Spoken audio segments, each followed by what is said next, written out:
आणि एमआयएमचे खासदार असदुद्दीन ओवैसी यांनी मंगळवारी शपथविधी दरम्यान लोकसभेत जय पॅलेस्टाईन अशी घोषणा दिली होती।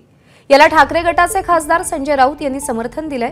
पॅलेस्टाईनचा उल्लेख करणं गुन्हा आहे का असा सवाल राऊतांनी केलाय। तर ओवैसी यांनी राष्ट्रभक्तांचा अपमान केलाय, त्यांची खासदारकी रद्द झाली पाहिजे अशी मागणी राम कदम यांनी केली आहे।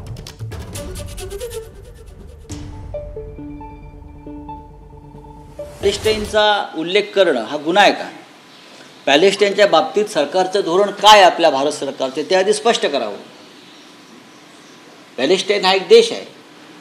पॅलेस्टाईनमध्ये मानवतेचा संहार होताना आम्ही पाहतोय। मी त्यांच्या कृतीचं समर्थन करत नाही कोणाच्याही, आणि अशा प्रकारचा मानवी संहार होऊ नये ही नरेंद्र मोदींचीही भूमिका आहे। खासदारकीची शपथ घेताना श्रीमान ओवैसी यांनी भारताचा जय जयकार केला पाहिजे अशी अपेक्षा, पण कोणाचा जय जयकार करतात? इतर राष्ट्रांचा। काय कारण? तुम्ही खायचं या देशाचं, मोठं या देशात व्हायचं, आणि खासदार झाल्यावर तुम्हाला मायभूमीची आठवण न येता जर इतर राष्ट्रांची आठवण येत असेल तर त्याच राष्ट्रात जाऊन राहा। कुणी अडवलं तुम्हाला? ओवैसी यांनी अनेक राष्ट्रभक्तांचा अपमान केलाय, त्यांची खासदारकी रद्द झालीच पाहिजे। एबीपी माझा, उघडा डोळे बघा नीट।